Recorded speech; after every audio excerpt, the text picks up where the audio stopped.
సిఈసితో భేటీ నుంచి Mamata Banerjee walkout. Chief election commission ఈమె ఎప్పటి నుంచో రోడ్డెక్కి గొంతు చించుకొని అరుస్తుంది. ఆమె గొంతు నొప్పి వస్తుంది, తర్వాత మనం విక్స్ ట్యాబ్లెట్స్ అవి ఇవ్వలేము. అందుకని ఆమె గొంతు నొప్పి అంటే సంబంధించి ఒకసారి దీని మీద ఉన్న విమర్శలు, డౌట్లు ఏవైతే ఉన్నాయో క్లారిఫై చేయడానికి ఎవరెవరైతే చేస్తున్నారో వాళ్ళందరికీ పార్టీ పిలిచింది.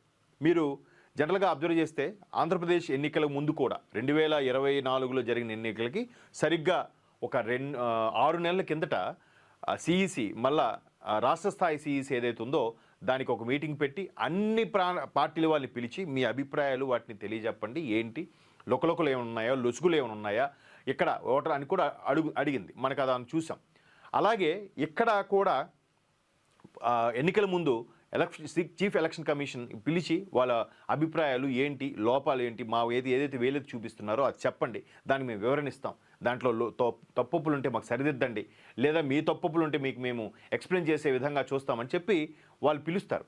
ఈమె వాకౌట్ చేసిందంట. ఎందుకు? ఒకవైపు బెంగాల్లోని కొంతమంది పౌరుల్ని చనిపోయిన మా తాత మట్టిని తీసుకొచ్చి దీన్ని డిఎన్ఏ టెస్ట్ చేయండి, ఎక్కడ వాడకూడో తెలుస్తుందని చెప్పి వ్యంగ్యాలు వెటకారాలు రోడ్డెక్కిన మమతా గారు ఇప్పుడు ఎందుకు వాకౌట్ చేయాల్సిన అవసరం ఉంది? మాట్లాడండి, గట్టిగా నిలదీయండి. ఏదైతే వెస్ట్ బెంగాల్లో పెద్ద పెద్ద ఒక మహిళా డాక్టర్ని చంపేసినా కూడా నోరు మీద పని ఈవిడ ఇప్పుడు ఎంతెందుకు గొంతు చించుకుని నరుస్తుంది? ఆపరేషన్ సింధూర్కి అగైనెస్ట్గా ఒక మహిళ ట్వీట్ చేస్తే ఆమెను అరెస్ట్ చేశారు. ఆపరేషన్ సింధూర్కి ఫేవర్గా చేసిన ఒక దుర్మార్గుడికి మాత్రం వదిలేశారు. ఇంత పచ్చిగా కనబడుతున్న నిజాలకు కూడా ఇప్పుడు ఎందుకు వెళ్ళట్లేదు, ఎందుకు మాట్లాడట్లేదు?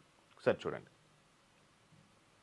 పశ్చిమ బెంగాల్ ఓటర్ జాబితాల ప్రత్యేక సమగ్ర సవరణను వ్యతిరేకిస్తూ తృణమూల్ కాంగ్రెస్ పార్టీ చేస్తున్న పోరాటం ఢిల్లీకి చేరింది. సమస్యలపై మాట్లాడిన ప్రధాన ఎన్నికల కమిషనర్ అపాయింట్మెంట్ తీసుకుని ఢిల్లీ వచ్చిన బెంగాల్ సీఎం చూడండి.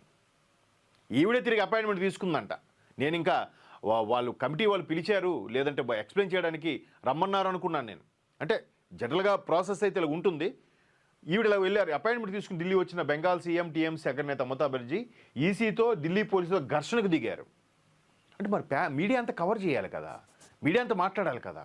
అరే మమతా దీది ఏంటి ఇలా చేస్తుంది? ఇప్పుడు ఇంకోటి ఏంటంటే ఇలా హడావిడి చేస్తే అక్కడ వెస్ట్ బెంగాల్లో ఉండే రోహింగ్యాలు అందరూ ఎంటర్ అయిపోయిన వాళ్ళు, ఎవరైతే ఓటర్ హక్కు దొంగచాటున సంపాదించిన వాళ్ళు ఉన్నారో వాళ్ళందరూ అమ్మ మన కోసం ఫైట్ చేస్తున్నారు, ఏమి నన్ను పెట్టుకోవాలరా అని అనుకుంటారు కదా.